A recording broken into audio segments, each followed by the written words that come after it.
இங்கே நம்ம பிரியாணி மசாலா எப்படி ரெடி பண்ணுறேன்னு சொல்லி ஃபஸ்ட் வீடியோ போட்டிருந்தோம். அதுக்கு நல்ல வரவேற்பு கிடைச்சிருச்சு. அதே மாதிரி நம்ம வந்து அடுத்த வீடியோவில் வந்து பிரியாணி மசாலா வந்து எப்படி நம்ம 1 கேஜி பிரியாணிக்கு 1 கிலோ பிரியாணிக்கு எப்படி அந்த பவுடர் வந்து யூஸ் பண்ணுறது அப்படின்னு சொல்லி நம்ம அடுத்த வீடியோவில் போடுறோம்னு சொல்லியிருந்தோம்.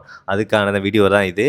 ஏன்னா நம்ம அதுக்கு முன்னாடி நான் யூஸ் பண்ணுற பிரியாணிக்கு என்னென்ன மசாலா ஆட் பண்ணுறேன்னு பார்த்தீங்கன்னா, இந்த பிரியாணி மசாலா இந்த பவுடரும் பின்ன இது கூட அடிஷ்னலாக காஷ்மீர் சில்லி பவுடரும் இந்த 2 பவுடரும் மட்டும் தான் நம்ம பவுடர் யூஸ் பண்ணுற மசாலா. வேறு எந்த மசாலாவும் நம்ம யூஸ் பண்ணுறதில்ல.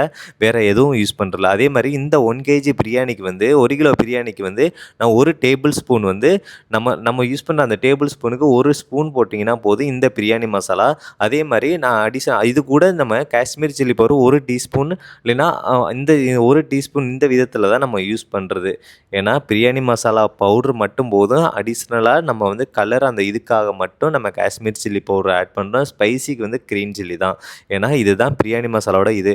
அதே மாதிரி ஆட்டோமேட்டிக் கலரும் நமக்கு வந்து அந்த கலர் கிடைக்கும். ஏன்னா சில்லி பவுடர் நீங்கள் அதிகமாக போட்டிங்கன்னா அந்த கலரு எல்லாமே அந்த பிரியாணி வந்து டோட்டலாகவே டேமேஜ் இதாகிரும். அதே மாதிரி இதுக்கு கூட நம்ம வந்து தயிர் இந்த மாதிரி ஐட்டம் தான். நம்ம அடுத்த வீடியோவில் என்னென்ன எப்படி ரெடி பண்ணுறோம் பிரியாணிக்கு தேவையான பொருள் இன்க்ரீடியன்ட்ஸ் நம்ம அடுத்த வீடியோவில் நம்ம போடுறோம். நீங்கள் வெயிட் பண்ணி பாருங்கள். தேங்க்யூ.